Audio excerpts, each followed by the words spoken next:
Bonjour, bienvenue pour ce second rendez-vous cet après-midi autour du génocide des Tutsis au Rwanda pour ce second temps. Rwanda, parole de rescapés.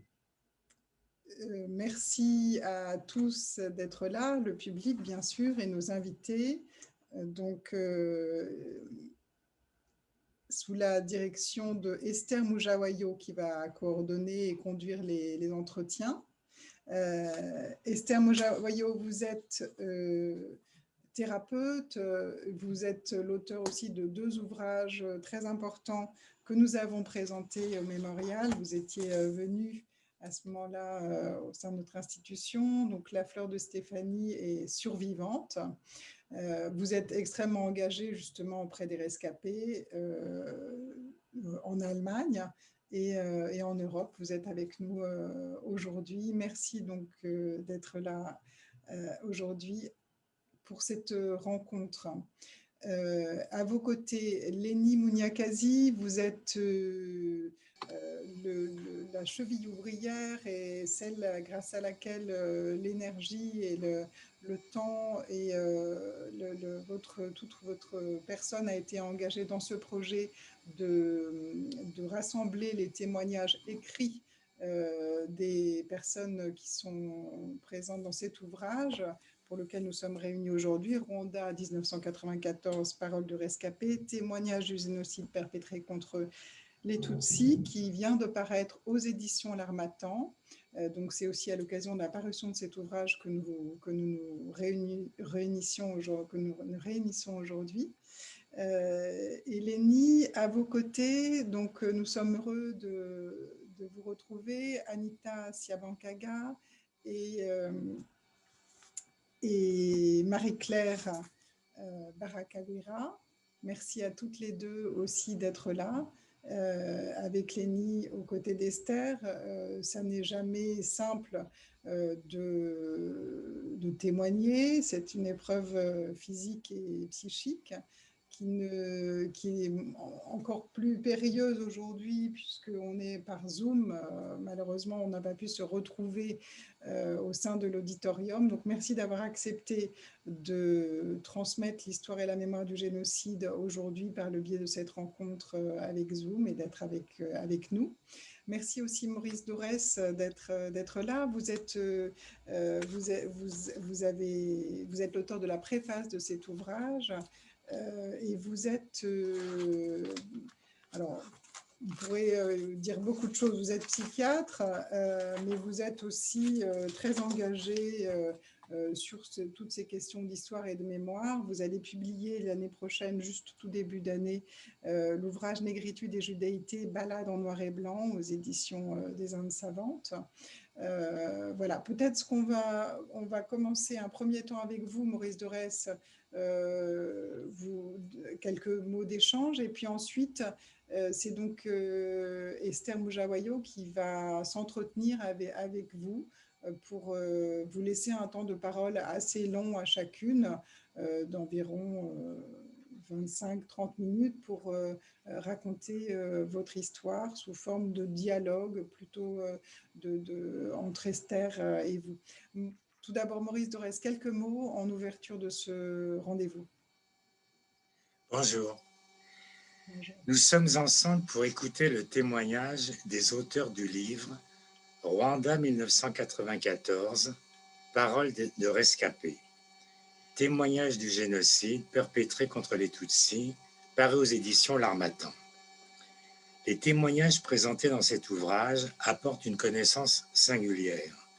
Il ne s'agit pas seulement d'un rappel des faits, établis par nombre de livres et de films, mais de paroles de survivants, de jeunes enfants en 1994. Sans toujours commenter les meurtres, ils en font ressentir la réalité au lecteur, devenu à son tour un témoin. Avec une sérénité surprenante, ils retransmettent les sentiments éprouvés 25 ans après. Le dicton rappelé dans le livre, « Seul celui qui a connu la nuit peut la raconter », révèle le sens du projet réalisé comme une offrande à la mémoire des victimes. Non. Je remercie les organisateurs de m'avoir invité. C'est un honneur. Et je suis seulement le témoin d'une part de la construction du livre, d'autre part d'une rencontre entre des rescapés Tutsis et des anciens déportés juifs à Jérusalem, au mémorial de Yad Vashem. C'est de cela que je peux parler. L'existence de l'ouvrage est d'abord due à l'idée, à la volonté, à l'énergie et à la ténacité de Lénie Mouniakazi, qui elle-même témoigne. Elle donne la parole à ses semblables au sein de l'association Tubeo Family qu'elle a fondée. C'est important de la citer. J'y tiens d'autant plus que j'ai appris de la philosophe et psychanalyste Eliane Lévieux-Mado-Valenzi qu'il est écrit dans le Talmud que le Messie viendra le jour où chacun citera son semblable. Bien sûr, je ne peux pas vous donner la date exacte de l'arrivée du Messie, mais je peux certainement avancer sa venue en citant tous les auteurs du livre, sans l'accent kinyarwanda qu'il est bon d'entendre affleurer en lisant la traduction des témoignages. Donc, voici Marie-Claire Baraka-Guira, Agnès Dukusenge, Anita Siabakanga Umwali, Pierre Mahano, Lénie Mouniakazi, Hop Nyabienda, Clotilde Prévost-Mukamugema, Solange Umuliza Ititegetse, Théodora Uwamaria et Beta Uzayisenga. J'ai participé à une séance de travail de ces auteurs et j'ai vu avec quelle intelligence et comment, après beaucoup de questionnements, ils parvenaient à être à la fois des acteurs de leur histoire et les chercheurs d'une mise en forme des entretiens qui soient au plus près de la vérité de leur expérience et de leurs sentiments. Il faut pour cela une force de caractère peu commune, une grande solidarité et beaucoup de générosité. Ensuite, comme plusieurs autres qui sont cités dans l'introduction, j'ai suivi les difficultés de Lénie Mouniakazi, les difficultés qu'elle a traversées avec succès. Il y a eu, comme pour tout livre, des lectures, des écritures, des réécritures, des relectures, et enfin, un beau livre avec une couverture illustrée par Bruce Clark. Un colloque a été organisé il y a plusieurs années à Jérusalem, à Yad Vashem, le mémorial du génocide des Juifs. Lors d'une rencontre entre des anciens déportés juifs et des rescapés Tutsis, un des jeunes Rwandais s'exclama en s'adressant au vieux juif souriant : « C'est formidable de vous voir. Les autres me regardent comme une victime. Avec vous, je suis reconnu comme un être humain, pas comme une victime. Nous sommes des amis, des frères. » Il y avait du bonheur dans les yeux, une entente complète. Cette entente, cette compréhension, on la retrouve aussi entre Simone Veil et Esther Mujawayo au cours d'un entretien publié dans son livre « Survivante ». À sa création en 1953, Yad Vashem était consacré au souvenir seul des victimes de la Shoah et à la reconnaissance des justes des nations. Depuis plusieurs années, le mémorial fait une place au génocide des Tutsis en organisant des expositions et des colloques. Lors d'une conférence, Yolande Mukagasana, qui est une rescapée, a écrit plusieurs livres, exprima le désir de beaucoup de Rwandais d'apprendre du centre juif sa méthode pédagogique pour cultiver le souvenir.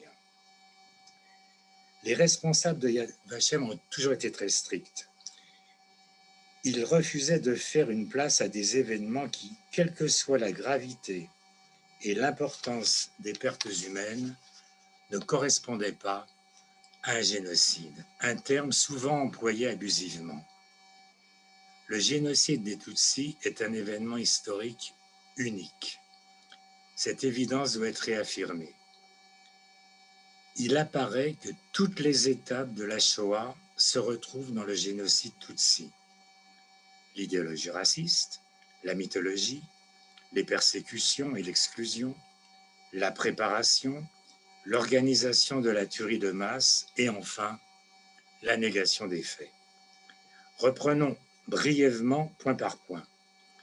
L'idéologie raciste. L'idéologie raciste anti-juive a pour nom l'antisémitisme, cette psychose incurable des peuples selon Léon Pinsker. Au Rwanda, l'idéologie raciste est ancienne, développée par les séparations ethniques coloniales, soulignant des distinctions d'origine géographique dans lesquelles nous n'entrerons pas, c'est le terrain des spécialistes. Observons que si les Juifs sont montrés du doigt pour leur prétendu nez crochu, le nez qui est reproché aux Tutsis est fin et droit. La mythologie. Les mythes renforcent l'idéologie. Certains sont meurtriers. Au Rwanda, on racontait à l'école l'histoire de la reine Tutsi qui réclamait une lance pour transpercer le plus beau des bébés Hutus. Ce récit rappelle le mythe du meurtre rituel des Juifs qui tueraient les enfants chrétiens pour incorporer leur sang dans le pain azime de la Pâque. On peut encore voir en Italie, dans une rue de Trente, un bas-relief représentant le jeune enfant prétendument assassiné en 1475 par des Juifs qui furent condamnés à mort. Le pape Paul VI a reconnu en 1965 le caractère frauduleux du procès. Les persécutions et l'exclusion. Celles des Juifs sont bien connues avec les bûchers de l'Inquisition, les pogroms et le numerus clausus.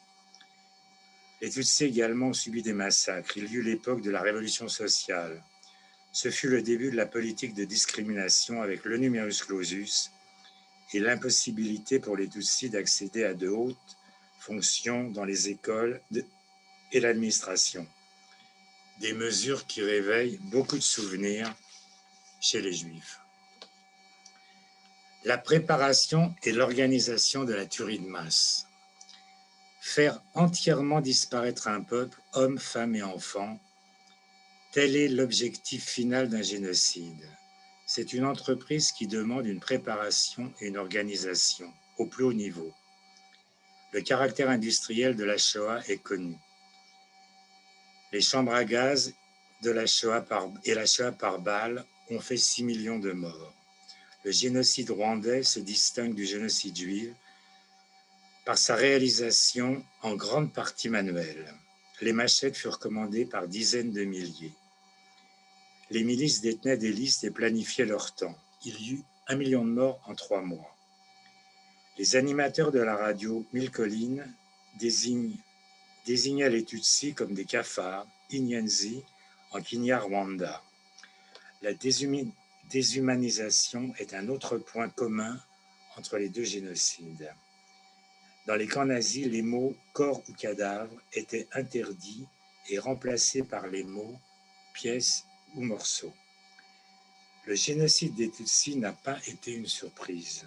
L'ONU est restée sourde aux avertissements.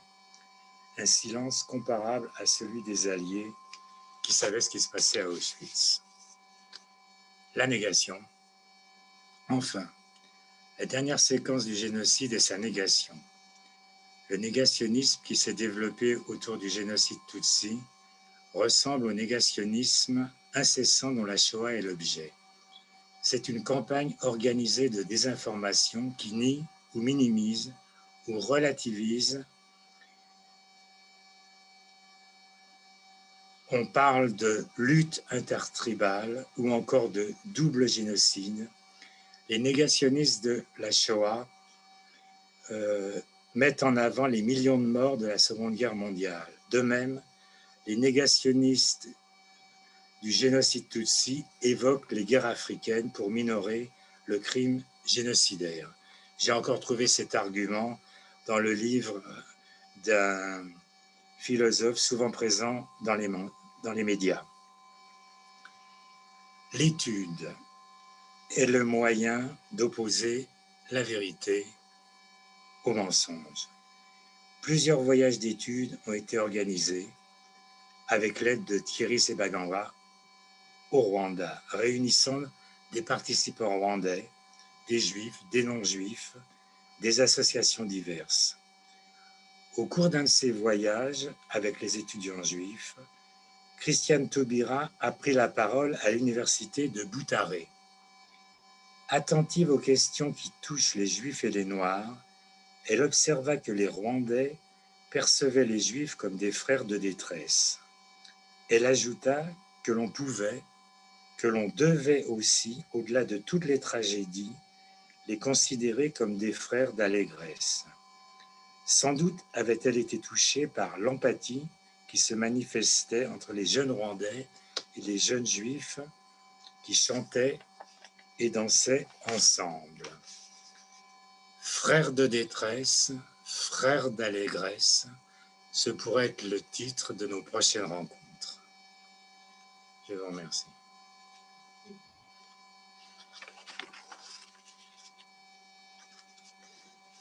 Merci beaucoup, Maurice Dorès, pour cette première contribution en ouverture de cette rencontre.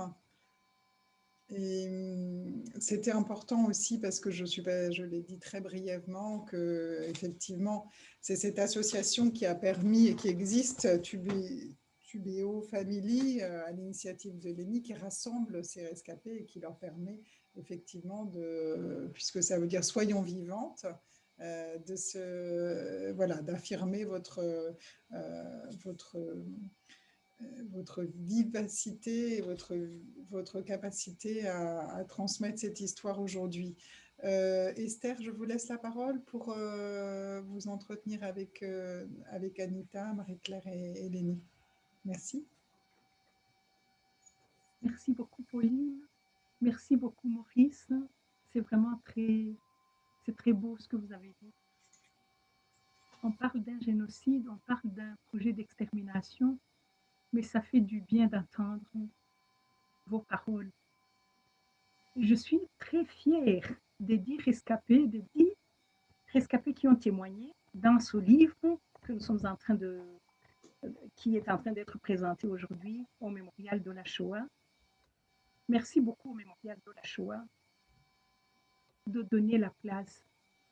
Parce qu'en fait, on dit souvent, c'est très difficile pour les rescapés de parler, mais en fait, la difficulté de parler vient de où? Mais je veux bien parler, je veux bien raconter, mais qui m'écoute?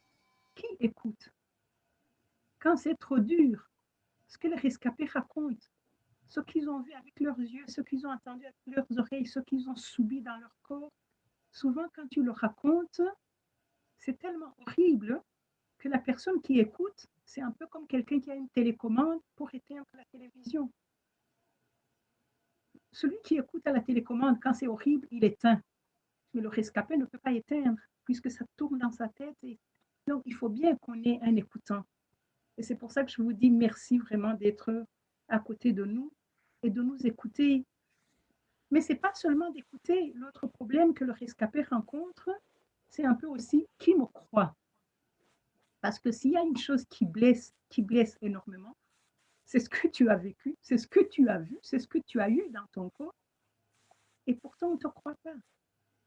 On sent, on le voit maintenant de plus en plus, tous ceux qui disent oui, affablé. Et ça fait très mal. Et dans ce cas, tu t'arrêtes. Mais c'est aussi qui me soutient quand je m'écroule. Parce que quand on commence à raconter, on arrive à certains moments où c'est intenable, même pour soi-même. Quand on retourne dans ces moments-là, quand on retourne dans ces bruits-là, quand on retourne dans ce qu'on a vu là, on peut s'écrouler. Mais qui me soutient quand je m'écroule? Alors, je voudrais vous dire, aujourd'hui, je suis tellement fière pour les trois, pour Lénie, Marie-Claire et Anita, qui ont accepté de parler, qui ont accepté de témoigner. Je vous dis, c'est garanti, on vous écoute, on nous écoute. Merci de nous écouter. On vous croit, on ne remet pas du tout en doute ce que vous dites. Et surtout, si jamais vous parlez et que ça vous casse, n'ayez pas peur, on vous soutient. Malgré les nouvelles technologies, même si c'est par Zoom, même si c'est online, vous savez que de cœur, on vous soutient. Et c'est pour ça que, Anita, je voudrais t'inviter, tu es la plus jeune, alors tu peux commencer. Je voudrais vraiment t'inviter à nous présenter, à te présenter toi-même, où tu es en 94, où tu es en juillet, quand tous les tiens, ou presque, ne sont plus. Donc, je te rappelle, on t'écoute, on te croit et on te soutient de tout notre cœur. Vas-y, ma fille, on t'écoute. Merci Esther de me donner la parole. Je vais commencer par me présenter. Je m'appelle Anita Umangari Kiabakanga. J'avais 11 ans et demi à l'époque du génocide. Et je fais partie d'une famille de 9 enfants. J'étais la 8e de cette grande fratrie.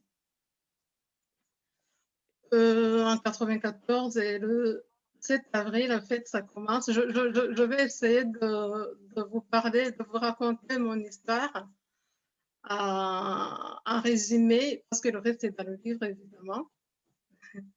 En 94, le 7 avril, je vais commencer par le 7 avril. Sinon, vous savez que ça a commencé même avant les persécutions. Le 7 avril, vers 4 heures du matin, on était à la maison, on venait d'apprendre ce qui venait de se passer. Mais vers 4 heures du matin, 5 heures, on attend quelqu'un qui frappe à la porte avec beaucoup de force. Et c'était un ami d'enfance de mes frères qui était venu et il a demandé à voir ma mère. Et après, donc, il lui a appris ce qui venait de se passer. Le président vient de mourir. Et on a fait une petite réunion et on nous a distribué les listes des familles des Tutsis à exterminer. Et vous faites partie de la famille que nous devons tuer. Donc, mon groupe doit tuer. Et il dit, je ne me vois pas vous faire une chose pareille parce que vous m'avez, c'est grâce à vous que je suis, que j'ai grandi. Parce que,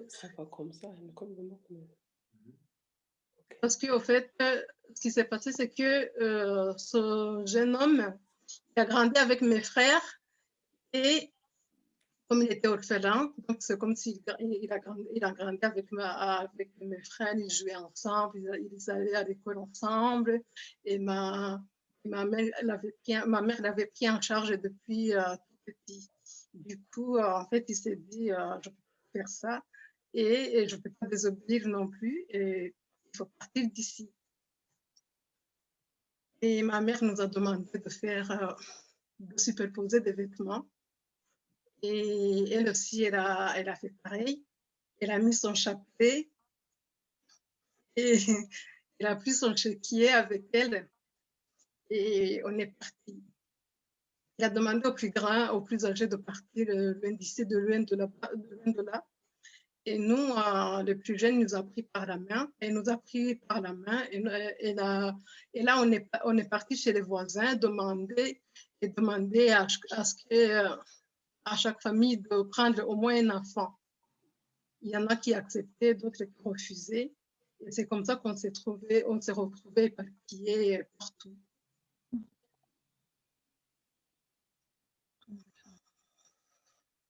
Excusez-moi.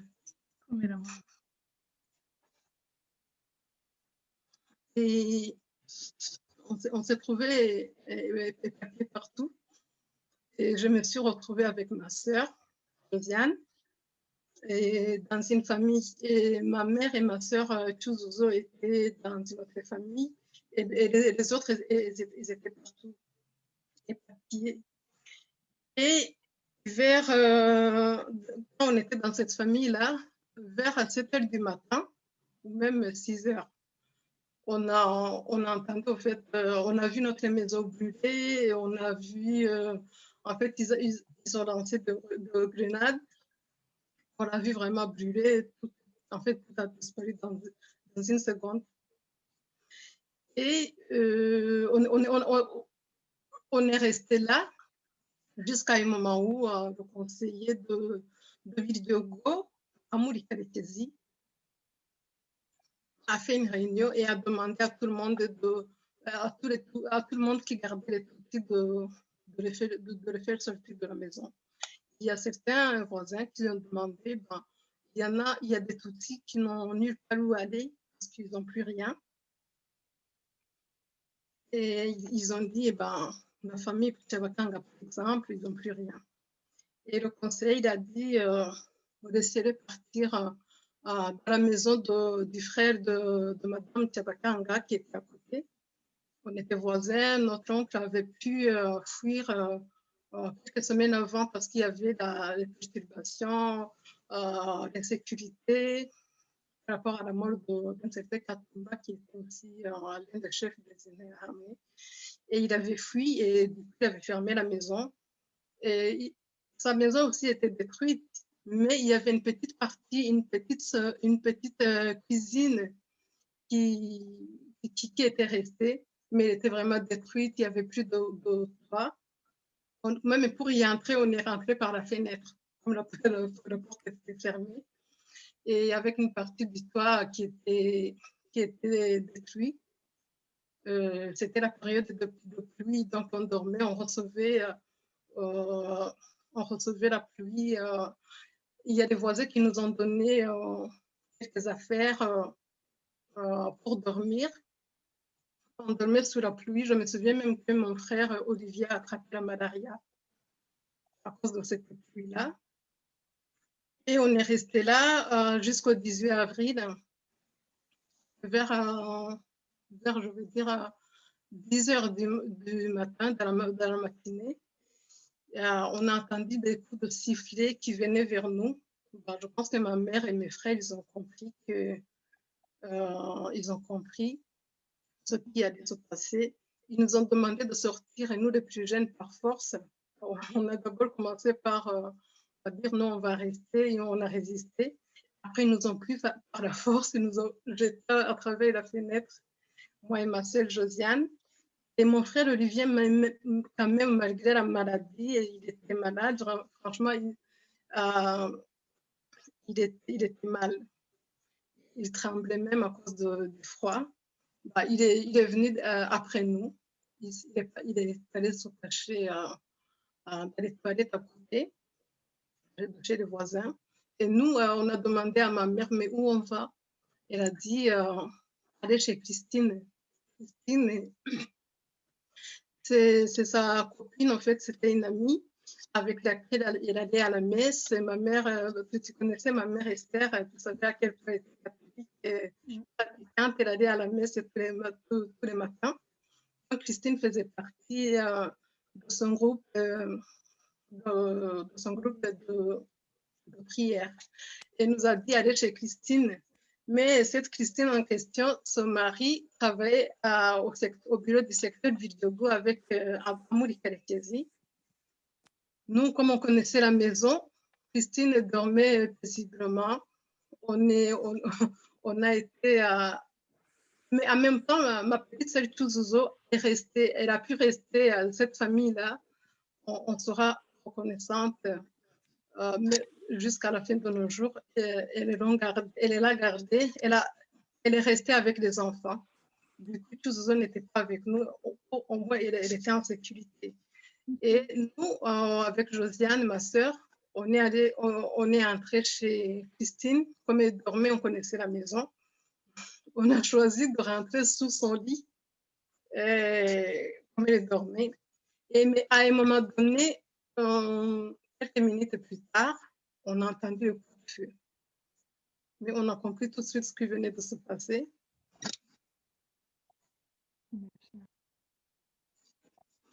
Et il venait d'être tué. Mais je me souviens qu'on s'est regardé. Et même Josiane m'a dit, excusez-moi,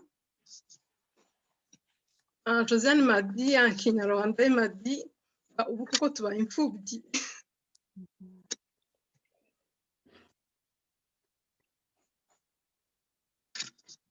Tu peux boire un peu d'eau, Anita.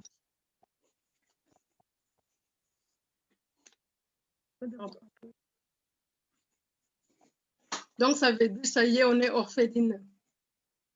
Et on a compris, et en même temps, Christine s'est réveillée et nous a demandé ce qui s'est passé, pourquoi on était là. On lui a dit, maman nous a envoyés ici et elle vient de mourir, tout le monde est mort. Et après, elle a dit, mais partez d'ici tout de suite parce que je ne veux pas que mon mari vous trouve ici. Mais on est sorti de chez elle, mais à la sortie, on a croisé une autre dame, Outou, mais qui était voisine. En tout cas, elle n'était même pas amie de famille, elle était une connaissance comme ça, mais elle a pris le risque de courir vers nous, en nous poussant vers chez Christine. Elle nous a dit, non, il y a Ninja. Ninja, c'était le chef de l'équipe de la bande qui venait d'assassiner notre famille. Elle dit, mais il y a Ninja qui est en train de vous chercher, ne sortez pas. En fait, Ninja, il a fait le tour de toutes les familles, toutes les maisons à chercher, mais il n'a jamais pensé à aller chercher chez Christine parce qu'il savait que c'était le dernier endroit où on pouvait aller. Comme le mari de Christine était une Néraham, il travaillait avec Malétiesi. Il a dit se dire, ils ne peuvent pas être là, ils ne peuvent pas être là. C'est la seule famille qui n'a pas été fouillée.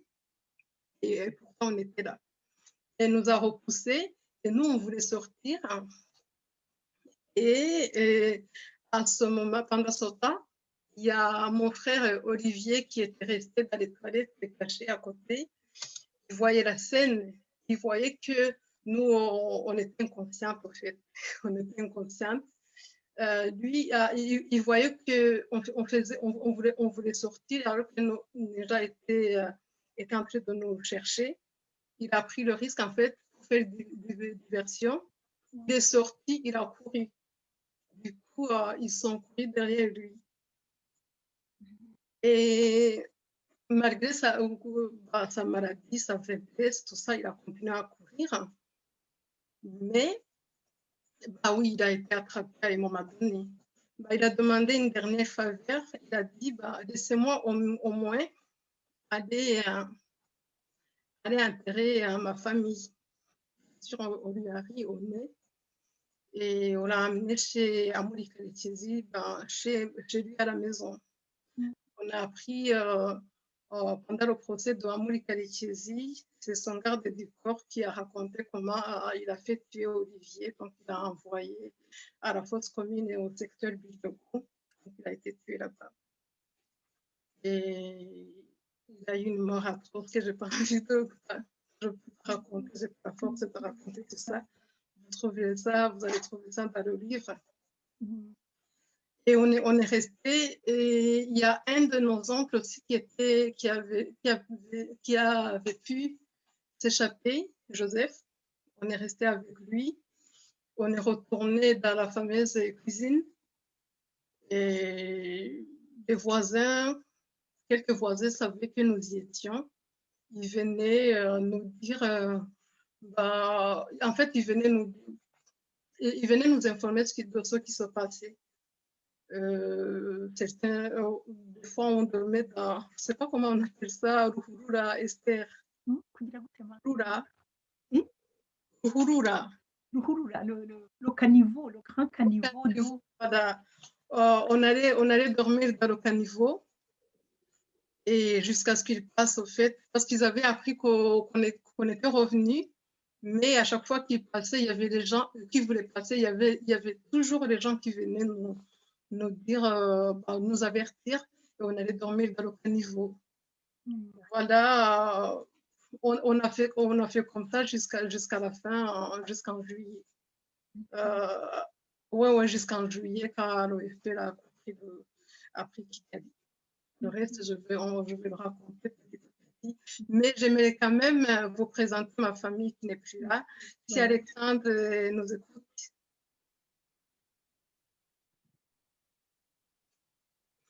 Voilà, je vais vous les présenter de gauche à droite. Vous avez Luzinana, François Régis, il avait 26 ans à l'époque. Il était à l'université de Butale. Il faisait des études en économie. Et vous avez Lutadiengwa Serge. Il avait 27 ans. Lui aussi, il était à l'université, mais à Ruhengeri, à Nyakinama. Vous avez Wamniezi Edith. Elle aussi, malheureusement, elle a dû arrêter ses études à l'université de Butale parce qu'à un moment, en 1994, les parents ont été mis en prison et mon père a pu s'échapper. D'ailleurs, c'est pour ça que je n'ai pas raconté comment mon père et ma sœur Denise ont survécu. Mon père a survécu parce qu'il a réussi à s'échapper en 1990 pendant à l'attaque d'Irter. On voulait le mettre en prison, mais il n'a pas pu. Donc, il est parti. À ce moment-là, ma mère a été mise en prison et c'est ma sœur qui a dû arrêter ses études et qui est pour nous élever. Et vous avez maman, il était à Géraldine, elle avait 51 ans. Vous avez où est la Harriet, elle avait 20 ans. Elle faisait les études d'infirmière à Gitwe. Il y a aussi Lugambga Ange Olivier qui avait 18 ans, qui était à l'école, au groupe scolaire de Lugunga. Il avait 18 ans, il était en 3e année. Voilà. C'est ça. Anita, merci beaucoup. Merci beaucoup, Idikoga. Merci beaucoup de nous avoir montré ta famille. Moi, j'ai eu la chance de les connaître. On va y arriver. On va revenir sur toi plus tard. Parce que de leur amour, de leurs ambitions et de leur force, tu as tiré une force exceptionnelle. On va revenir là-dessus. Merci pour le courage. Bois encore un peu d'eau. C'est pas évident, ma fille. Merci. Et je voudrais maintenant, excusez aussi, on a le droit d'avoir les émotions. Écoutez, quand vous venez de voir toute la liste, quand vous venez de voir toute cette famille qui est exterminée seulement parce qu'ils sont tout petits, donc c'était des jeunes avec des filles, c'était une maman. Je connais la maman qui était d'une beauté, d'une bonté aussi extrême. Donc c'est pas évident. Mais comme je t'ai dit, comme j'ai dit dès le début, nous sommes là ensemble. On prendra le temps de digérer. Et après, toi, Anita, je passe à Marie-Claire.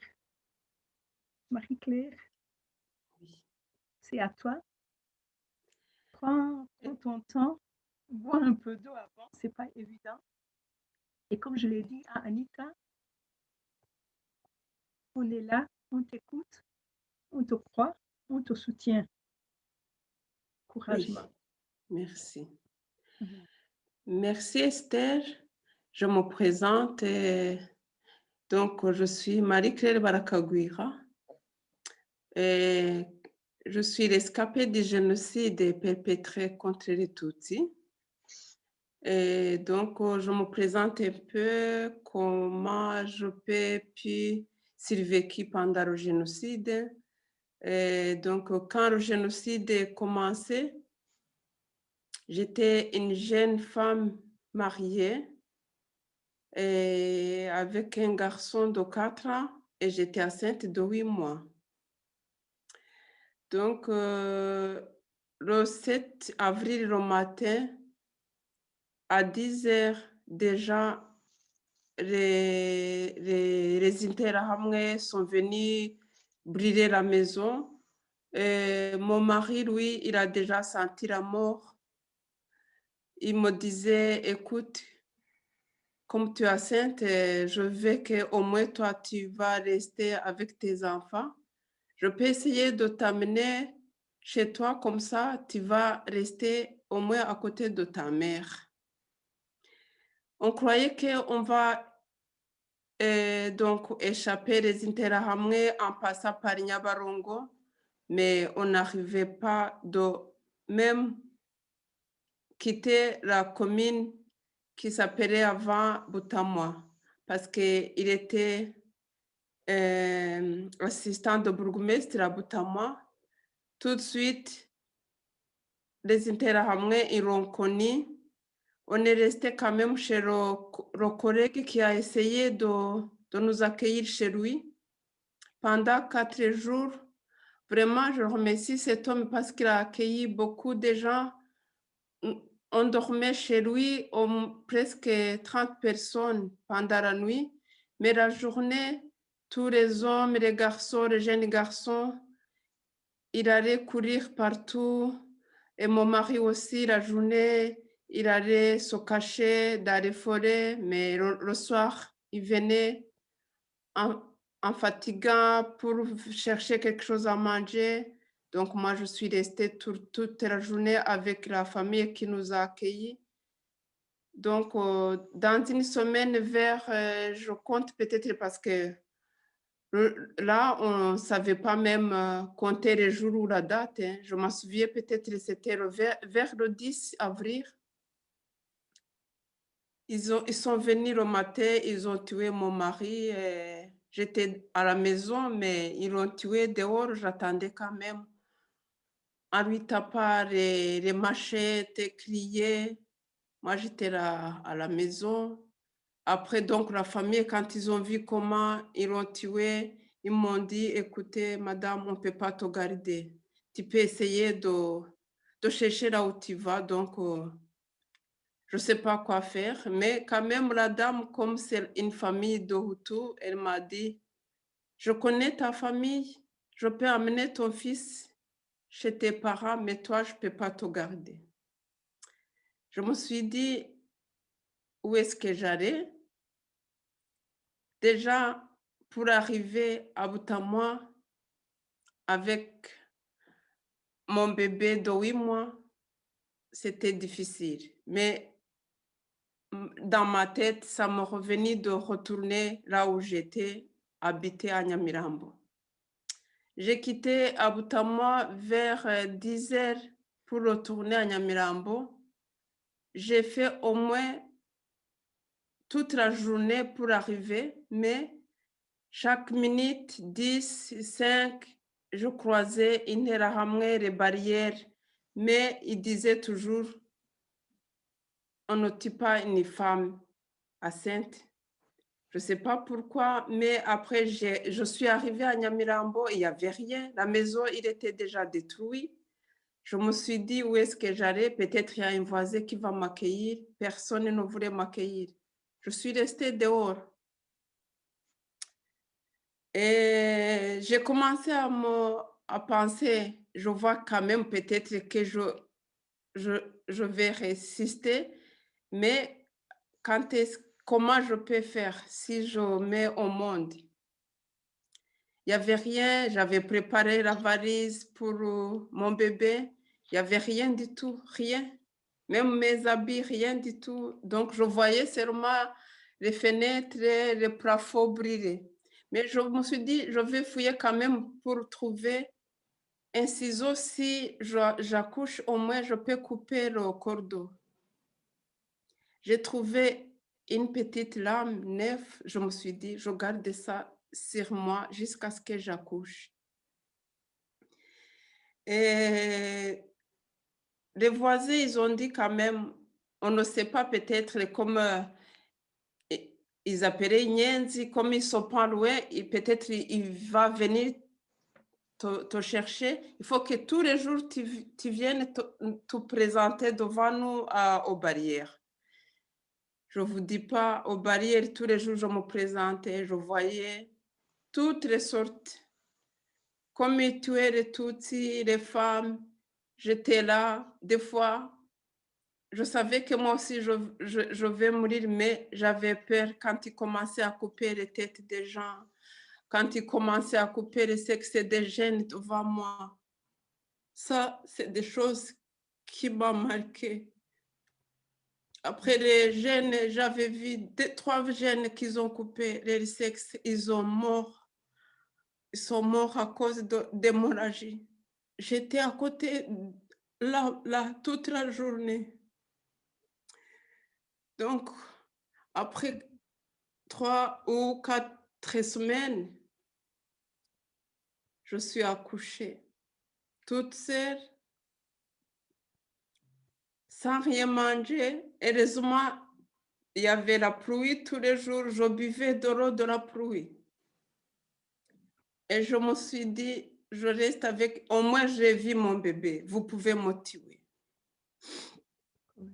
Après, il y a un monsieur qui est vraiment gentil en ce moment-là. Il a essayé d'aller voir si mon fils, il vit encore. Il m'a dit, je vais voir s'il vit encore. Je l'amène comme ça, au moins je le cache chez moi. Quand il est venu, il ne m'a rien dit. Moi, je ne lui ai pas demandé. Je me suis dit, ça y est, il ne m'a rien dit. J'ai compris. Donc, quand je quittais là-bas de retour à Nyamirambo, ils ont tous amené les bébés, les garçons, les jeunes garçons, les mamans, ils ont tous les amenés à Nyabarongo. Après, donc, quand je suis accouchée, il n'y avait rien du tout. Je dormais par terre avec mon bébé. Mais surtout, comme je croyais que je vais mourir demain ou après-demain, mon bébé, je le mettais toujours sur mon dos. Je me suis dit, si je meurs, au moins, je meurs avec lui. Après, je suis continuée avec lui et il y avait un soldat qui est venu, donc je me souviens, je connais même les noms des bataillons. Il y avait un bataillon de Houillé qui était là. Je ne sais pas si c'est un chef des soldats parce qu'il a donné l'ordre qu'il n'y a personne qui va me toucher. En plus, il a dit, si vraiment elle accouche cette femme, vous me dites, moi j'amène quelque chose pour qu'il puisse manger. Une fois, ils ont donné 1000 francs pour aller chercher quelque chose à manger. Donc, j'ai mangé une fois ou deux fois. Ça y est, mon bébé, il a eu le lait. Donc, aujourd'hui, j'aurai toujours mon fils, il a 26 ans. Je peux vous dire après, si on continue à parler avec Esther, je vous remercie. Je suis heureuse vraiment d'être avec vous. Merci. Merci beaucoup, Marie-Claire. Je suis contente que dans la deuxième partie, tu nous diras la surprise toi-même. Il ne faut pas que je la dise.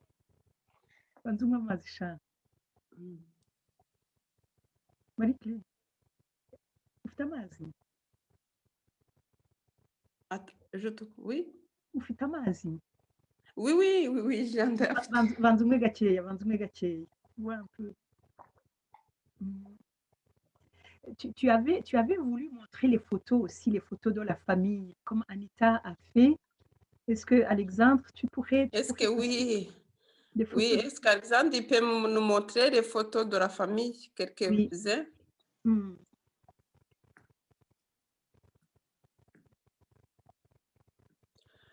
Et voilà la photo qui est entre les deux garçons. Il y a mon père qui s'appelait Nirutabi Martien.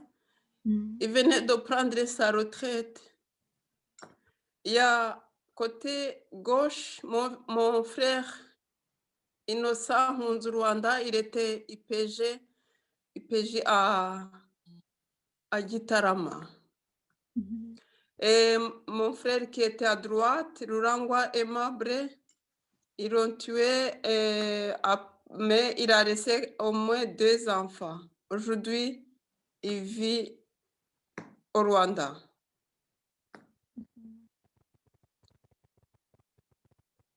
Ça, c'est mon père avec ma mère. Ma mère qui s'appelait Kamsoni Marie, une femme très, très gentille, accueillante, calme. Il était une femme foyer. Ça, c'est mon père toujours, que je ne peux pas oublier. Il était vétérinaire agronome, il avait sa moto. Le week-end, toujours, il me mettait derrière sur sa moto pour promener avec lui. Je t'aime, mon papa. Merci beaucoup. Merci beaucoup, Marie-Claire. Pardon. Et non, tu ne dois pas demander pardon, ma fille. Tu n'as pas à demander pardon. Mais merci d'avoir partagé des gens fantastiques. Et comme j'ai dit chez Anita, j'ai eu la chance, oui, de le connaître, ton papa, et de ces gens fantastiques qui ont été tués comme des riens du tout. Ton papa a été jeté dans la toilette, dans les latrines après qu'on l'avait tué. Mais la force qu'il t'a donnée, le fait que tu es là, le fait que tu témoignes, le fait que tu écris, et le fait que maintenant tu nous les montres vraiment beaux, et vraiment bons et vraiment forts, je te remercie pour cette force que tu as en toi. Et on sait Merci que ça vient. Esther. Merci pour ton encouragement. Il n'y a pas de quoi, maman. Il n'y a pas de quoi. Courage, Marie-Claire. On y reviendra par après de ces racines que vous aviez. C'est pour ça que l'arbre n'a pas desséché. C'est pour ça que tu es là. C'est pour ça que Anita est là. Et c'est surtout maintenant, je vais passer la parole à Léini. C'est pour ça que Léini est là. C'est pour ça que Léini a eu encore la force de continuer, malgré que tous et toutes, chez toi, Léini, ont été tués. Je te passe la parole, maman. Merci Esther. Merci tout le monde qui est venu nous suivre sur ce plateau. Je me présente, je suis Marie-Lénoire Damunyakazi, on m'appelle Léni, parce que dans le temps, les gens ne savaient pas prononcer mon prénom, Lénoire Daepi, donc on a fait un diminutif Léni, là c'est plus facile. Et donc je suis née dans une famille de 8 enfants, mais les 2 enfants sont morts avant, on est resté à 6. Et mes parents, mon père et ma mère qui est décédée avant et mon père après, et mon mari a suivi. Mais le reste de la famille était là jusqu'en 92, puisque le premier, mon frère aîné, a été emprisonné pendant Idjitso, des complices des Nyenzi en 90. Et quand il est sorti, il était très, très battu. Il est décédé un an après. Il avait attrapé la tuberculose et puis il avait été très battu, il était fatigué, il est mort tout de suite. Et je parle de 94, mais moi je suis arrivée à Kigali, très jeune. D'abord, on y a vécu, j'étais très jeune, j'étais petite. Après, je suis revenue pour mes études en 1975-76. Donc, j'ai fait ma vie à Kigali, toute jeune. J'ai travaillé, je me suis mariée là-bas, j'ai eu des enfants. Mais ma famille que je vais parler, je demanderai à Alexandre de passer la photo. C'est une famille qui n'est plus. Moi, je n'ai plus de famille, au fait. Je commence de bas en haut. Il y a mes parents que je vous ai dit qui sont décédés. C'est mon père Munyakazi Venant, ma mère Stéphanie, mon frère aîné Jean Chrysostome Munyakazi, mon frère Bernard Munyakazi. Et au-dessus de Jean Chrysostome, il y a son fils aussi qui a été massacré en 94. Et c'est mon grand frère Jean Chrysostome, lui, qui a été emprisonné pendant l'emprisonnement des Ibitso, de tous les Tutsis et au Rwanda, parce qu'ils étaient appelés les complices des Nyenzi, des Cafards, en 90. Mon frère Bernard, lui, mon frère aîné, il était licencié en géohistoire et il était professeur dans un lycée. Il a enseigné à Kigali, à Kibungo. Mais là, quand on l'a emprisonné, on l'accusait d'avoir entraîné des Inyenzi j'ai écrit ça dans le livre, dans une petite forêt que papa avait planté d'eucalyptus. Le suivant, c'est Bernard Munyakazi, qui était journaliste. Il avait un journal qui s'appelait L'Observateur. Comme tous les journaux qui se sont créés après 90, quand il y avait les problèmes à Kigali, il a été déterminé, croyait qu'il pouvait arriver à quelque chose comme tout le monde. Il combattait les extrémistes, les tueries de Bagogwe, les tueries de Bugesera. Mais son parcours a été long aussi parce qu'il a aussi été malmené jusqu'à ce qu'il crée son propre journal. Après lui, c'est moi, la seule qui reste dans cette famille Munyakazi. Après, c'est Marie Goretti plus haut et son mari Michel Nemeye. Marie Goretti, c'était ma sœur. On avait une différence d'1 an. Et j'ai parlé dans le livre, c'était pas ma sœur seulement, c'était ma copine. On s'entendait bien, on s'aimait bien, on était vraiment très complices. Il était enseignant. Et son mari Michel, qui était agronome, il s'était installé à Rukoma, dans la commune de Saké, dans la province de l'Est. Avant, c'était la préfecture de Kibungo, où nous sommes natifs d'ailleurs. Il a été tué avec son mari, avec sa fille. Je ne vois pas. Est-ce qu'Alexandre, la photo peut descendre un peu? C'est possible?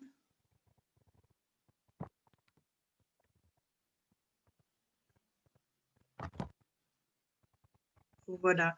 Et donc, au-dessus de Marie Goretti, il y a sa fille aînée, Diane Nemeye, Lydie Nemeye à droite, et le plus jeune est Didier Nemeye. Après, je parle de mon mari qui n'est plus, mais lui qui n'a pas été emporté par le génocide. Il a été malade, il est décédé avant le génocide. Je parle de mes enfants au-dessus de lui, il s'appelait Emmanuel. Et au-dessus, il y a mes 3 filles. Il y a Gisèle, ma fille aînée. Il y a Emeline, la deuxième. Et la 3e, Jessica Stéphanie, qui ont été massacrées avec ma petite sœur Goretti. Je vais vous raconter comment ils sont décédés, comment je me suis séparée de mes filles en ce temps-là, parce que j'étais réfugiée déjà à Kigali, parce que le temps n'était pas bien à cette époque. On était déjà réfugiés, on nous menaçait, moi et mon frère, que nous étions des Inyenzi. Il y avait des tracts nous menaçant de nous tuer. Des pierres sous le toit de notre maison et mes enfants étaient très terrorisés que après je me suis dit pendant les vacances de Pâques de les amener chez ma sœur. Je continue, il y a après Marie Goretti, il y a Marie-Célestine Munyakazi. C'était une fille dynamique, elle était agronome de profession. Et à côté, à gauche, il y a son fils Maurice. Au-dessus, il y a le tout dernier, Thomas Munyakazi, qui était le dernier de la famille, le plus jeune, qui habitait d'ailleurs notre maison de la famille, qui a été tué avec sa femme. Et Eric est le fils de Jean Chrysostome. Ils ont été massacrés à Zaza, à l'église de Zaza, pour ceux qui le connaissent, c'est la 2e paroisse du Rwanda. Et toute cette famille, le 16 avril 1994, n'existait plus. Et le génocide a commencé, j'étais à Kigali. Peut-être je vais raconter ça dans la 2e partie. Okay. Merci de m'écouter.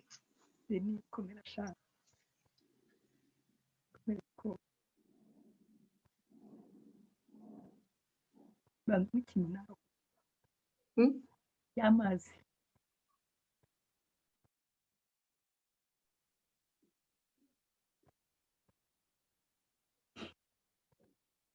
Merci beaucoup, Lénie. Et merci pour tout le monde. Merci pour le public. Merci pour tous ceux qui écoutent. Là, vous avez vu un arbre qui est complètement coupé. Mais la chose qui est étonnante, et nous allons y revenir après, c'est un peu le fil conducteur de nos 3 intervenantes et en fait le fil conducteur des 10 qui ont témoigné ici, le fil conducteur de tous les rescapés qui arrivent encore à tenir debout, qui arrivent encore à parler, qui arrivent encore à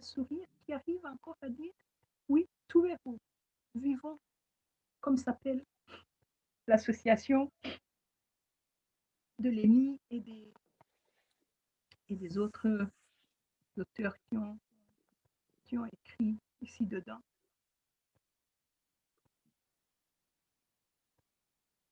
Je voudrais passer à cette deuxième partie. C'est un peu dur pour le moment.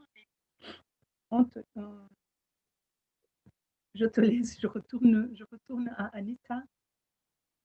Anita, il y a une chose que tu as écrite dans ton livre et je voudrais que tu puisses nous en parler dans cette partie, dans cette deuxième partie. Donc, après tout ce vide affectif, après tout ce vide social, après tout ce vide total, tu dis quand même m'accrocher à leur existence et la vivre pleinement, c'est continuer à faire vivre leurs ambitions. Je cite ce que tu as écrit dans le livre, parce que tu as dit, là, c'était quand même une famille. Excuse-moi. C'était des jeunes, pardon. C'était des jeunes, c'était une maman, c'était des gens fantastiques qui avaient des ambitions.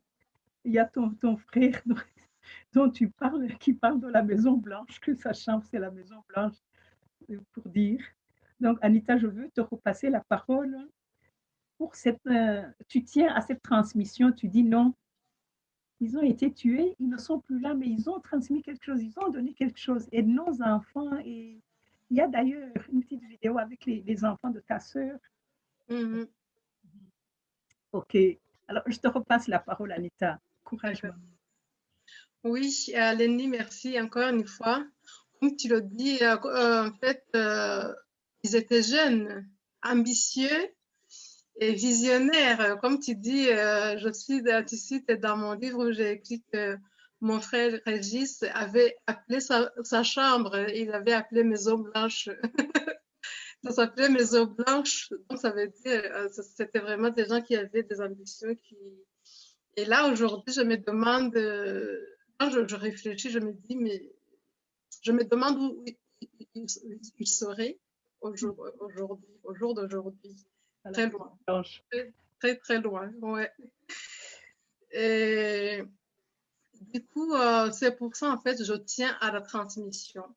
Je tiens à la transmission, à faire connaître, déjà, j'ai écrit ce livre déjà pour leur rendre hommage, pour qu'ils ne soient pas oubliés. Et là où ils sont, qu'ils le voient et qu'ils sachent à quel point on les oublie jamais, même entre nous. Des fois, on parle quand on se rencontre à 4, et moi, Josiane, et Zoé et Denise, on parle que des anecdotes. C'est vraiment rare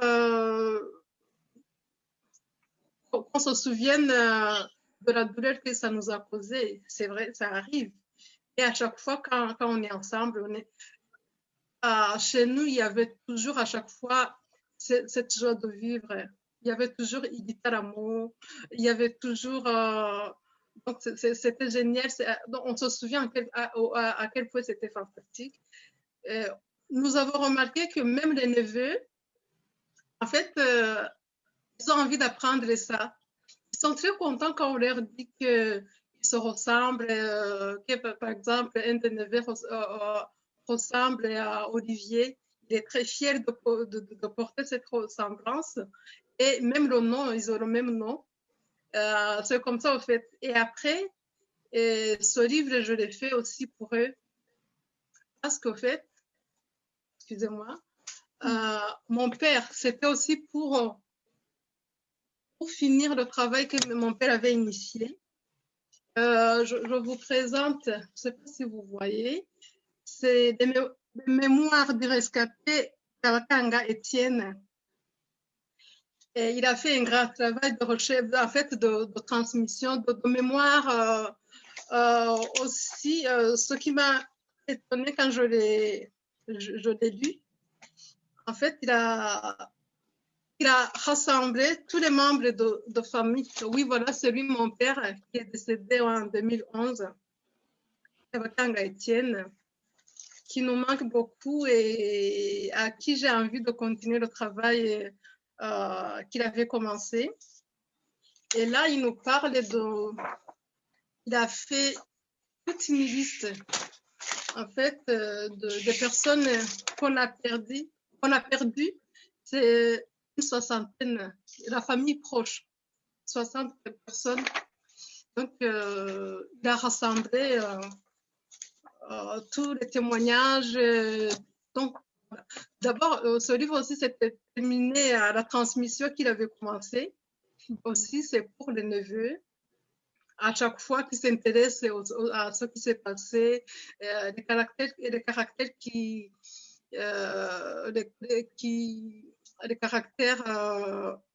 de leurs oncles qui ne sont pas connus, de leurs tantes qui ne sont pas connues, de leurs grand-mères qui ne sont jamais connues. Et en fait, ils ont envie d'apprendre tout ça. Et comment, en fait, je voulais que Alexandre, s'il vous plaît, Alexandre, si vous pouvez passer la vidéo ou de commémoration de mes neveux qui se souviennent et qui honorent la famille. Après, je vais continuer. Mutuzi.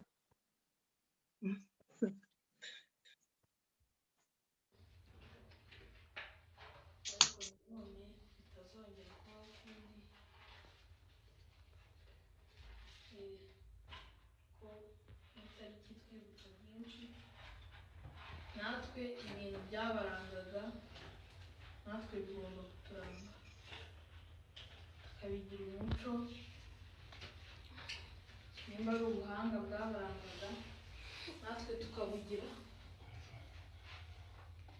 niba ari ubushishozi n'ubwitonzi byabarangaga n'ubwitange byose tukabigira niyo mpamvu tuba twaje kwibuka rero ikintu ashatse gutekerezaho ni uko ikintu twabasha kubwira mama tukamubwira ngo ikorere aho bamwe mu bavandimwe be icyo yari abategerejeho ibyo yari abateganyije kubakorera icyo yari byose ikivi cyabo twebwe tuzacyusa mama rero ihangane na papa nubwo nawe tumufitiye umunsi we papa ndagusaba ko uno munsi uratubwire amazina y'abana b'iwanyu nabwo tubashe kubitegura nimba wabitwemerera mama rero ihangane ibyo bano bavandimwe bawe batagukoreye wenda kubera impamvu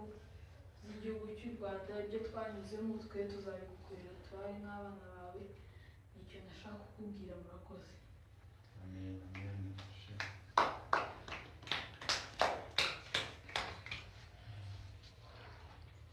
C'est trop mignon. Voilà, c'est ça que je voulais vous montrer, en fait, à quel niveau la transmission est très facile parce que ils s'y intéressent. Et là, c'est pour les gens qui ne comprennent pas le Kinyarwanda. C'est ma sœur Denise et sa famille qui, pendant les commémorations, qui faisaient la commémoration, où les enfants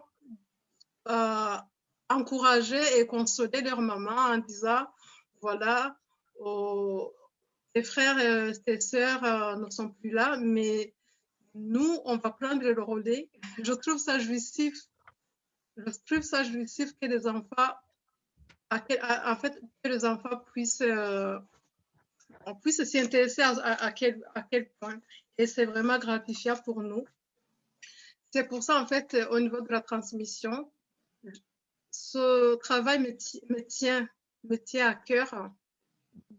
Continuer à transmettre même au-delà aux enfants au-delà de ma famille.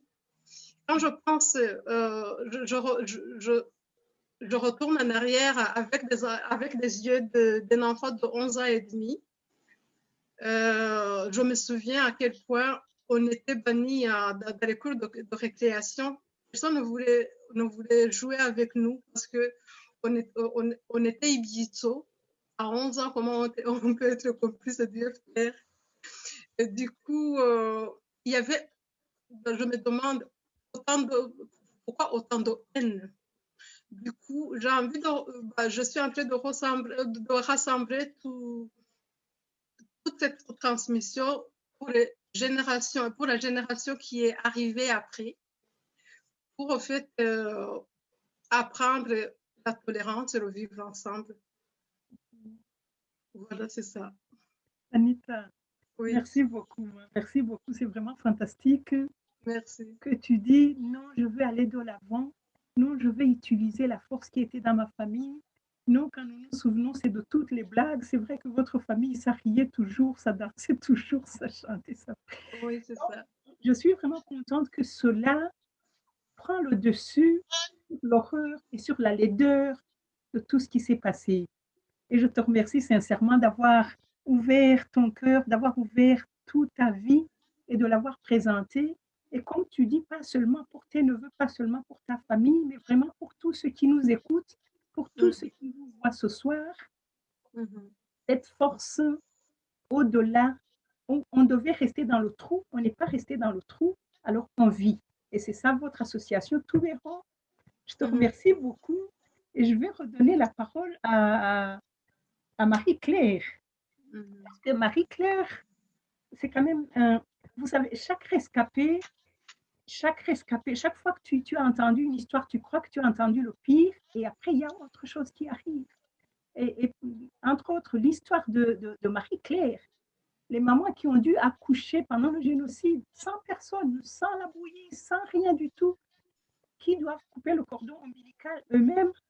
Et pourtant, Marie-Claire, elle est là, elle est fière de son fils, et c'est toi-même qui diras la surprise, Marie-Claire. Je ne vais pas te couper le plaisir de le dire, mais je te passe la parole pour où tu as né. Merci encore, Esther. Ravi. Oui. En fait, j'ai choisi le titre Les douleurs de l'enfantement parce que jusqu'à maintenant, ça fait 26 ans que je vis avec ces douleurs, surtout quand je pense ce que j'ai vu pendant le génocide. L'expérience que j'ai vécue, ils sont énormes. Surtout moi, quand je pensais toujours comment je fais si je mets au monde, comment je vis avec lui, comment je peux avoir le lait pour lui donner. Et ils avaient leur plan. Ils me disaient toujours de toutes les façons, si tu mets au monde un garçon, on va l'écraser avec nos pieds. Du coup, moi, je savais que c'est un garçon. J'ai accouché un beau garçon, à peu près, si je regarde aujourd'hui, il avait peut-être 4 kilos. Comme il était toujours sur mon dos et je dormais avec lui sur mon dos, parce que j'avais peur qu'ils vont l'écraser devant moi. Je me suis dit, au moins, s'il me tape avec les machettes ou bien avec un fusil, au moins je meurs avec lui. Donc, après le génocide, tous les rescapés, nous avons vraiment un grand courage pour puisse continuer à vivre. Je continuais à essayer de faire ma vie. Je me suis remariée, j'avais encore 2 garçons après lui. Aujourd'hui, je remercie vraiment Dieu qui m'a donné encore une famille. Et la surprise que j'ai eue cette année, à 26 ans de mon fils, il m'a donné une merveilleuse petite fille qui s'appelle Anaya. Elle a 5 mois. Je suis très heureuse, fière de lui. Merci. Merci beaucoup, Marie-Claire. Oui, tu es si jeune, mais déjà grand-mère. Grand-mère, oui. Qu'est-ce que c'est beau comme conclusion à ça. Oui. Je vais repasser à Lénie parce qu'après, nous voulons aussi donner la parole aux participants pour les questions. Et Lénie, j'ai vraiment retenu ça dans ton livre. Après la perte totale, après comment nous avons terminé la première partie où tu parlais, mais je cite ça de ton livre, tu dis Malgré cela, durant les 26 ans qui ont suivi le génocide, j'ai choisi de vivre et de vivre aussi pour les miens qui ne sont plus. Et c'est le nom de ton association, de votre association, Touérou. Et c'est le courage qui se retrouve dans ces témoignages. Donc pour ça, je te repasse la parole. Et merci sincèrement du fond du cœur que tu partages des choses aussi Merci Esther de m'avoir repassé la parole. C'est vrai que après, au début, c'était dur. On peut dire, même aujourd'hui, ça peut être dur et ça dépend. Il y a des moments où on n'est pas bien, il y a des moments où on pense à eux. Mais quand je pense à eux, en fait, nous étions des enfants qui sont nés. Entre nous, il y avait un an. On était comme. On avait presque le même âge. On s'entendait. On a perdu notre maman très jeune. On s'est soutenus, on s'est soudés. Donc, il y avait l'amour entre nous.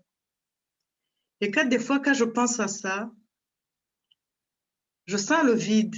Mais en même temps, je sens que j'ai vécu de bons moments avec ma famille. Même avec mon père qui nous a appris à nous aimer, à être fort. Dans toute ma vie, j'ai entendu ça. Il faut être fort, il faut travailler, il faut ne pas baisser les bras. Et chaque fois, même quand je me sentais un peu faible ou j'avais une tête qui n'était pas bien, je me dis, mais si papa me voit, il ne va pas être content. Et je me relève. J'ai continué à travailler jusqu'à aujourd'hui. J'ai continué à vivre avec les autres. J'ai choisi de continuer à vivre et d'aimer la vie parce que je ne suis pas morte. J'ai voulu la mort, mais je ne l'ai pas eu. Et si je ne l'ai pas eu, je dois vivre. Mais je retourne un tout petit peu, Estelle, si vous me le permettez. Je parle un tout petit peu, je fais un petit témoignage de comment on n'était pas ensemble tous, ma famille. On était éparpillés. Mais ce qui est étonnant, c'est comment cette organisation était bien faite, d'exterminer les Tutsis, partout où ils étaient. Et moi, j'étais avec mes enfants à Kigali, mes 3 filles. J'étais menacée parce que j'étais soi-disant Ikitso, complice de Nyenzi avec mon frère. Donc, on était attaqués tout le temps, c'était connu. Dans la période de février, avec la mort de 2 présidents des partis. Et alors, c'était chaud dans notre quartier de Rugunga, Nyamirambo, chez Anita Abidjogo.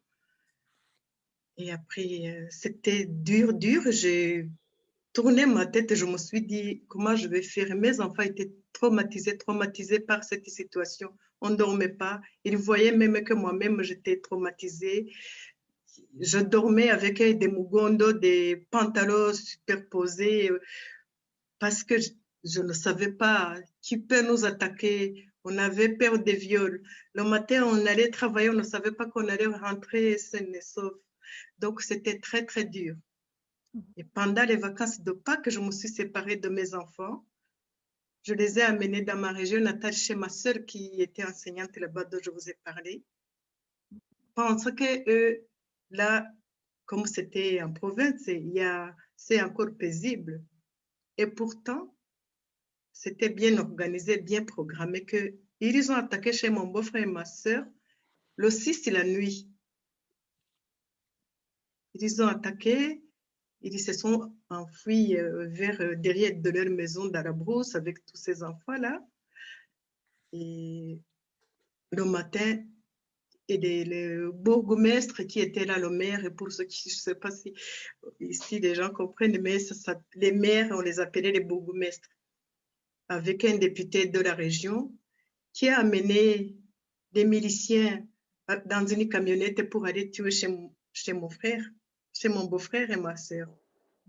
Et cette nuit-là, leur domestique a vu ça, il leur a dit, c'est ici, on va vous attaquer, il y a les gens qui sont armés qui arrivent. Mon beau-frère et ma petite sœur sont partis de derrière la maison, sont allés se cacher avec tous les enfants, dont mes 3 filles. Le matin, ils se sont allés se réfugier dans un centre de santé qui était en face de leur maison, parce qu'ils pouvaient aller nulle part. Mon beau-frère, déjà, c'était quelqu'un que les extrémistes voulaient sa tête. Ils disaient que c'était un grand Kitso. C'était un grand monsieur de 2 mètres à peu près. Et donc, ils voulaient vraiment le tuer. Et le matin, à 8 heures, ces miliciens sont allés et donc ils ont brûlé la maison, tout, la voiture et tout qui était là. Ils sont allés voir dans le centre de santé tous les Tutsis qui sont cachés. Ils ont amené tout ce qui est armes, les grenades, les machettes. Ils ont tué. Donc, c'est comme ça que j'ai perdu ma famille, mes enfants. J'ai été en juillet 94. Il y avait encore du sang sur les murs. On m'a raconté comment on les a tués. Et moi, je me disais, je rêve ou quoi? Comment on peut me tuer mes enfants? Comment on peut exterminer ma famille? Comment est-ce possible que tout se passe comme ça? Malheureusement, c'était ça.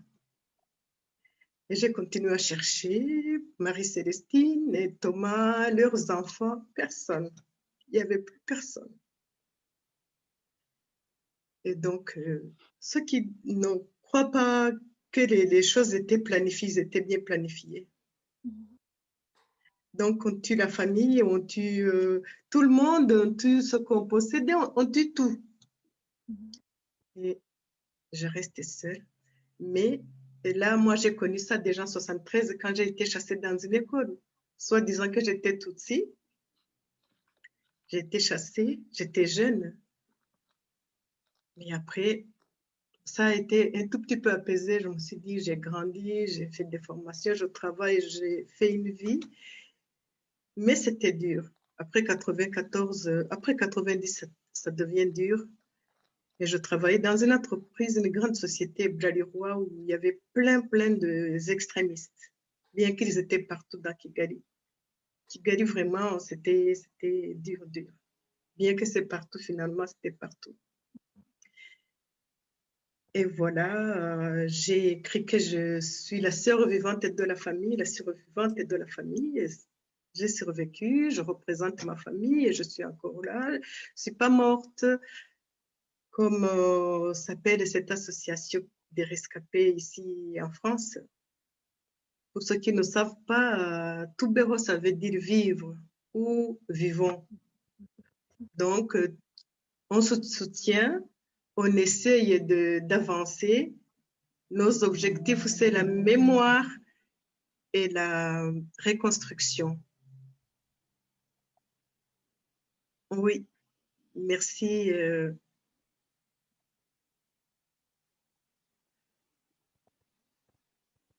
Voilà, c'est notre association, donc c'est la mémoire et la reconstruction.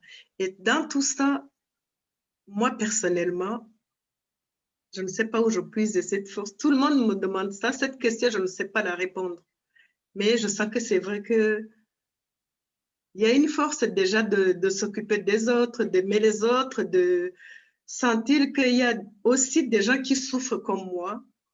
Ça me donne envie de continuer parce que je vis pour une raison, je vis pour une cause aussi. Je suis restée pour aussi. J'ai des missions que je ne connais pas, mais que je vois qui se manifestent de temps en temps parce que même après le génocide au Rwanda, j'étais près des rescapés, j'étais près des enfants qui ont survécu de ma famille et j'ai aidé. Parfois même, je m'oubliais. Mais c'est ça mon courage. C'est là que je puisse le courage. C'est de sentir que je suis avec les autres. Et dans tout ça, donc, on espère un jour peut-être qu'on aura la justice. Il ne faut pas qu'on oublie qu'on attend la justice. On espère qu'un jour on l'aura. Parce que c'est trop, c'est trop. Ce qu'on a vécu, ce qu'on a perdu, c'est trop. Et moi qui étais à Kigali à ce temps-là, devant les casques bleus, qui n'ont pas secouru les gens, qui n'ont pas protégé ceux qui étaient là. Et pourtant, en février 1994, quand Chef Buchana Gikondo s'entretuait, il y avait des hélicoptères. Nous, on se disait aussi, il y a la mine noire. Mais comme Maurice l'a dit, la mine noire, c'était comme des, comment on dit, des arbitres ou je ne sais pas, parce qu'on n'a pas vu aucun casque bleu secourir des Tutsis qui mouraient ou partout dans les rues ou dans les maisons. Ils savaient bien déjà qu'on était persécutés même avant avril. Ils le savaient très bien. Même avec d'autres puissances, on peut dire que tout le monde était au courant de ce qui s'est passé, de ce qui s'organisait. Malheureusement, tout le monde est parti comme ça. Injustement, moi, je trouve injuste et inadmissible quand même au XXe siècle qu'on tue des gens, des enfants, des bébés. Aujourd'hui, je serai grand-mère. Aujourd'hui, je serai heureuse. On me prive une joie comme ça, injustement, moi, c'est quelque chose que les gens ne peuvent pas comprendre. Et donc, mais pour cela, pour avancer, il faut qu'on soit forte, il faut qu'on essaye de s'apaiser, malgré que c'est dur. Mais on ne désespère pas. On doit vivre et j'encourage les jeunes surtout de regarder dans l'avant et de se reconstruire, et de faire la vie. Voilà. Moi, dans cette association, c'est tous, ils ont l'âge de mes filles. Beaucoup ont l'âge de mes filles. Quand je suis avec eux, je pense à eux, je les aime beaucoup parce que je sens quelle souffrance ils ont. De perdre leurs parents comme ça, de perdre leurs frères et leurs sœurs et d'errer dans la vie comme ça, alors qu'ils avaient des parents qui les élevaient, qui les protégeaient. Et aujourd'hui, ils se recherchent, mais heureusement, ils avancent tout doucement. Merci beaucoup, Lénie.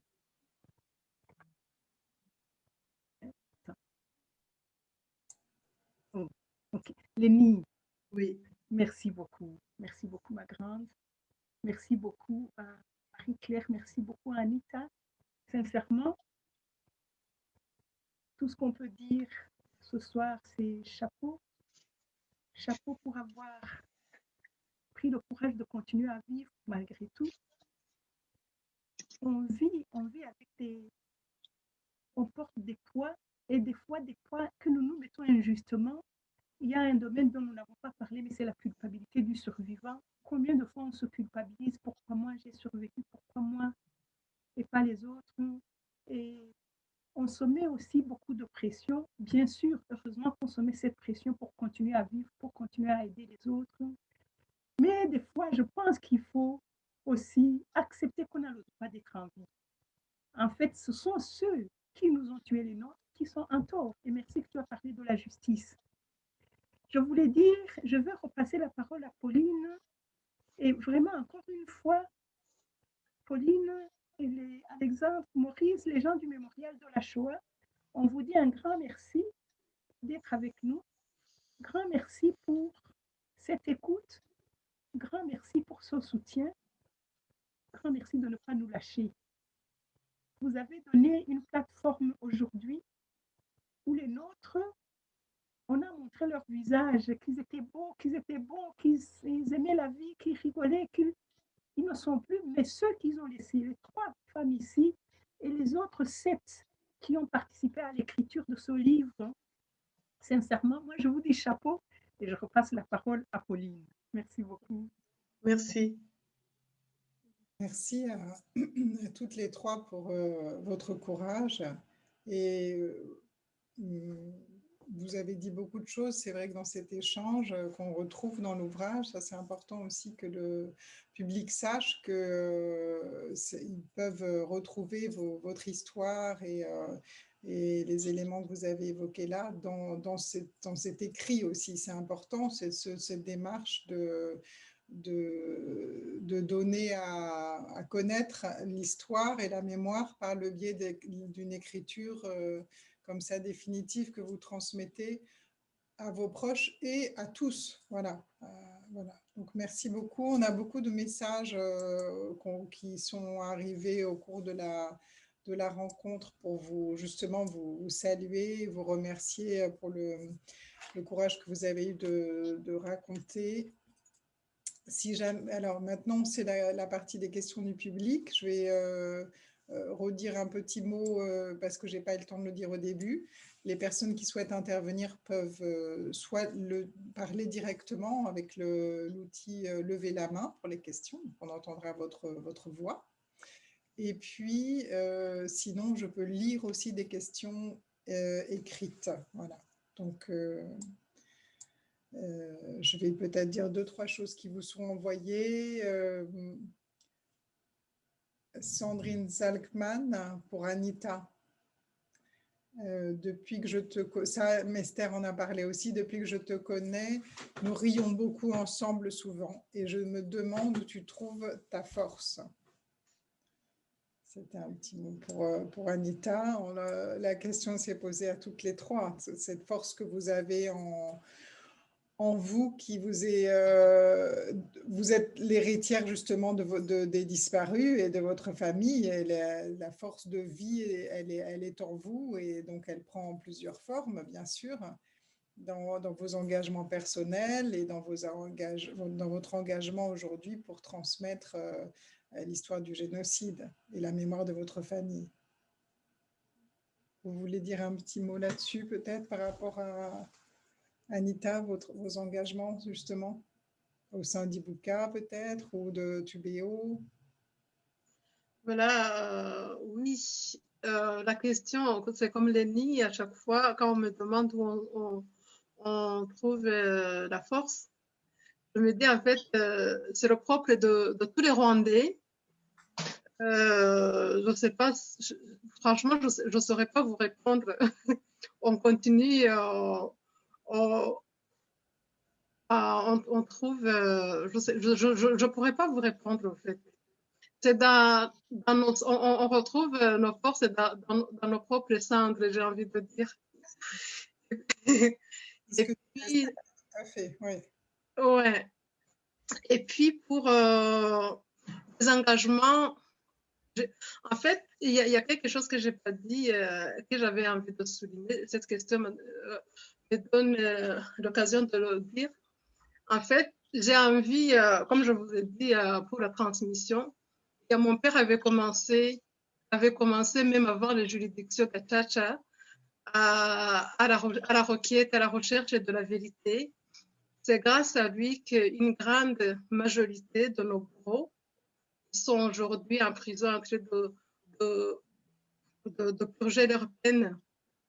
Voilà, ça c'est l'un des engagements, comme l'a demandé Lénie, l'a dit Lénie, demander la justice et chercher la justice. Il faut pas que voilà, sinon on va laisser faire, ça va se poursuivre. Il faut que ça soit, il faut que ça soit souligné. C'est justement dans les engagements de TVO, la recherche, la transmission, comme j'ai dit, aussi, Ibuka aussi fait cette, ça fait partie de ses engagements, se souvenir, la mémoire et la transmission. Voilà, je poursuis en fait de faire vivre à travers ça, au fait. C'est ça qui me donne exactement, c'est ça qui nous donne la force. C'est de faire vivre par rapport à nos actes. Aujourd'hui, on demande la justice, et on ne les oublie pas, on ne les oublie pas. C'est pour ça que je me suis joint à Ibuka et même à Tobiro parce qu'on a la même cause à défendre. Voilà, c'est ça. Très bien. Vous êtes toutes les trois en France, arrivées dans des circonstances différentes chacune, puisque vous avez chacune une trajectoire de vie après le génocide différente. Est-ce que vous êtes retourner sur les lieux de vie de vos familles et qu'est-ce qui a été possible pour vous pour honorer humainement ceux qui ne sont plus là. Est-ce que vous voulez dire un mot de cela? Oui, on y retourne, mais c'est les ruines, Pauline. C'est celle de ruines et moi-même, je suis allée en février cette année. Mais même quand j'étais encore à Kigali avant de venir en France, j'y passais de temps en temps, mais parfois je fuyais pour ne pas regarder, surtout où j'ai grandi, où habitaient mes parents. Aujourd'hui, j'ai montré à Esther comment c'est devenu. C'est triste de regarder ça. Mais quand on a entendu où j'étais les corps des nôtres, on essayait de faire des ossements, d'être les enterrer en toute dignité, mais on ne retrouve pas tous les corps. Les gens ne veulent pas dire où se trouvent les corps des nôtres. C'est toujours dur aussi. Mais quand on entend, on fait. C'est notre devoir aussi moral. Sinon, il n'y a plus, c'est déraciné, et c'est pas moi comme ça. Moi, chez moi, c'est toutes les collines et toutes les familles qui étaient, la grande famille qui est décimée, c'est la brousse, partout c'est la brousse où étaient les Tutsis, ça n'existe plus. Donc, le très peu de rescapés ils se sont déplacés souvent parce que aussi l'État ne pouvait pas les laisser dans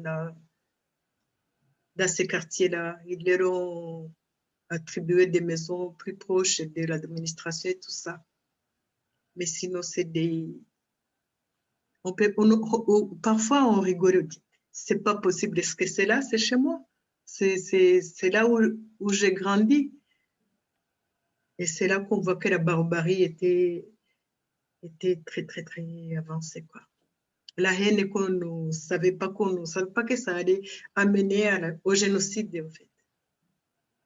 Oui, c'est-à-dire que le génocide, on en a beaucoup parlé tout à l'heure justement avec l'ouvrage d'Hélène Dumas, parce que les témoins qui racontent dont est la source, qui constitue la source du livre d'Hélène, racontent justement effectivement comment il n'y a pas seulement la disparition des proches, des humains, mais aussi du lieu de traces. Des traces. L'effacement des traces fait partie, signe le génocide aussi. Oui, c'est un génocide, oui. Pauline, est-ce que, oui, je peux me permettre de dire quelque chose, un petit mot là-dessus. Justement, les traces, c'est quelque chose qui est très, très dur, surtout pour les plus jeunes qui n'avaient pas beaucoup de souvenirs. Heureusement pour nous, les plus vieilles qui savions où c'était, on peut retrouver, mais comme c'est des buissons, comme c'est des ruines et des choses qui sont assez dures à prendre, ça c'est aussi un autre travail que chacun va faire sur soi. Ça prendra du temps, ça prendra du temps. Et le pire, c'est surtout pour les plus jeunes encore, qui eux n'ont aucune identité, ne savent même pas d'où ils venaient, ne savent pas qui ils étaient, ne savent pas où c'était. Cette question d'identité est très, très, très présente. Et on essaye, avec les associations des rescapés, on essaye de travailler avec les associations des jeunes. Mais c'est bien que vous l'avez soulevé, c'est pas seulement les personnes qu'on a perdues, c'est pas seulement le social, les valeurs qu'on a perdues, c'est aussi ce lieu, c'est aussi cette colline, c'est aussi où on a grandi, c'est aussi le... Et en plus, le pire, c'est qu'on pense aussi c'est là où leur sang a été bu. Je me souviens, j'étais très fâchée sur les fleurs parce que je me disais, elles grandissent, elles poussent, parce que c'est le sang des nôtres qui arrose ça.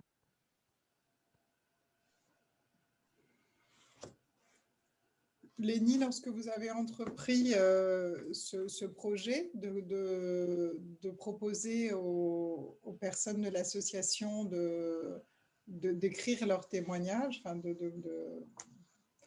passer à l'écrit. Et ce n'était pas forcément facile. Ça, où tous étaient prêts, ou pas forcément. Et c'est à l'occasion du projet, justement, que les choses ont pu se faire. C'était un peu dur parce qu'on fait des rencontres, en fait. On fait des rencontres une fois le mois pour être ensemble, pour discuter, on a eu la chance d'avoir des accompagnements sociaux et psychologiques. Et là, donc, on se rencontre pour surtout voir les besoins, se soutenir, voir est-ce que les gens vont bien, parce qu'il y en a qui sont dans l'isolement, il y en a où la vie se casse comme ça. Peut-être ils sont jeunes, ils ont perdu les parents, et ils arrivent en Europe. Aussi, c'est des problèmes qui poursuivent. Et donc, d'abord, j'ai pensé à ça parce que je me suis dit, moi-même, quand je suis arrivée, j'ai rencontré personne ici, je connaissais personne. J'ai été hébergée, mais bien sûr, après, j'ai eu un logement et puis j'étais majeure.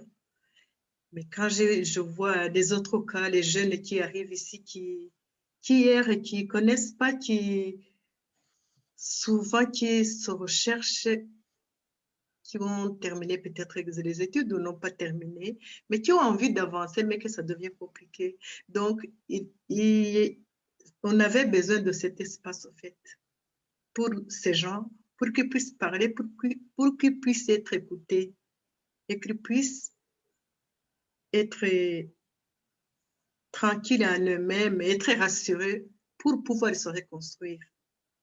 Et alors, le projet, quand il a commencé, moi, j'avais déjà commencé, ça fait très longtemps, j'étais au Rwanda parce que chaque fois que je pensais aux choses, j'écrivais, mais je n'avais pas le temps à cause du travail. Je n'avais pas le temps de me consacrer à l'écriture. Arrivé ici, j'ai commencé mon livre. Quand l'association a commencé, j'ai intéressé mes compatriotes, les jeunes qui étaient avec moi. C'est dur. On a commencé à témoigner entre nous dans le groupe. Il y en a qui étaient partants, il y en a qui ont désisté après, mais les 10 ont pris la force d'affronter le projet.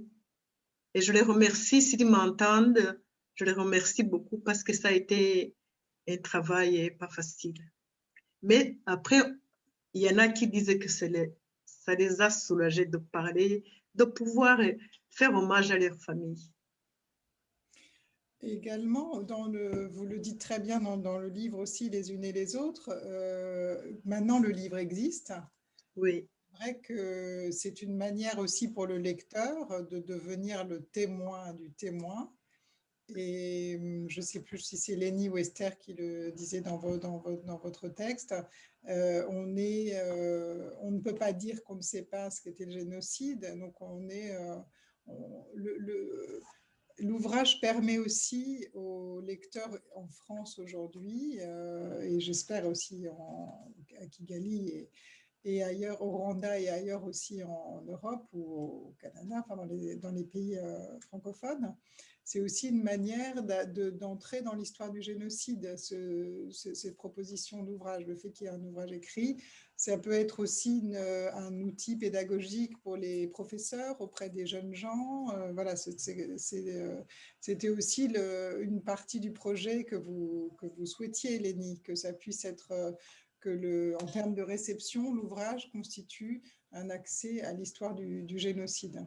C'est ça. Merci, Pauline. Merci beaucoup à vous toutes et à Maurice Dorès également. Il y a, je crois, une question de Yvette Chalom, et je ne sais pas si elle souhaite... Est-ce que vous souhaitez, oui, la poser directement? Vous pouvez parler là, si vous ouvrez votre micro, vous pouvez poser votre question. Allez-y. Il faut que vous désactiviez. Vous avez éteint votre micro, il faut que vous l'allumiez pour qu'on vous entende. Je vois que vous êtes avec... Oui, voilà, on vous écoute. Je suis en Californie et je veux simplement exprimer toute mon admiration pour vous toutes, mesdames.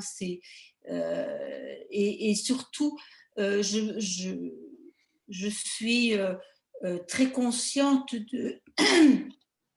du fait que maintenant, peut-être, j'espère, l'humanité est prête à entendre et à écouter afin d'avancer, alors qu'il y a 70 ans, ce n'était pas le cas. Voilà.